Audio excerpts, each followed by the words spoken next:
అందరికీ. నేను ఆల్రెడీ నేను చెప్పాను కదా! లాంగ్ వీడియోలో. సో, కేక్ అయితే రెడీ అయిపోయింది. అసలు ఎట్లా వచ్చిందో ఏంటో నాకు అస్సలు తెలీదు. చూడ్డానికైతే బానే ఉంది. బట్ చూడాలి మరి టేస్ట్. ఏంటో మరి ఫస్ట్ టైమ్ నా వంట నేను తినడానికే చాలా భయపడిపోతున్నాను. ఎలా ఉంటదేంటో నాకు భయమేస్తుంది. ఇదేదో తేడాగా ఉందే అని అనిపించింది నాకైతే టేస్ట్ చూసాక. ఫెస్టివల్ సీజన్ కదా! సో, నేనైతే 2 ప్రొడక్ట్స్ ఆర్డర్ పెట్టుకున్నాను. 2 లిప్‌స్టిక్స్ అనమాట. ఒకటి మాస్ అండ్ ఇంకోటి మామాత్ కంపెనీ. సో, నాకైతే చాలా ఇష్టమైన కంపెనీ ఏదైతే ఉందంటే అది మామాఅర్తే. నాకంత ఇష్టం అనమాట.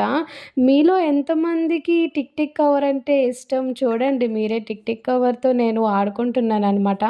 అండ్ మా అమ్మకి కేక్ కోసం చెప్తే, "అమ్మ కేక్ చేశాను టేస్ట్ చేస్తావా?" అంటే ఏమందో తెలుసా మీకు? సో, అదనమాట మ్యాటర్. నెక్స్ట్ వీడియో ఏం చేయాలనేది కామెంట్ చేసేయండి. ఇష్‌కియో.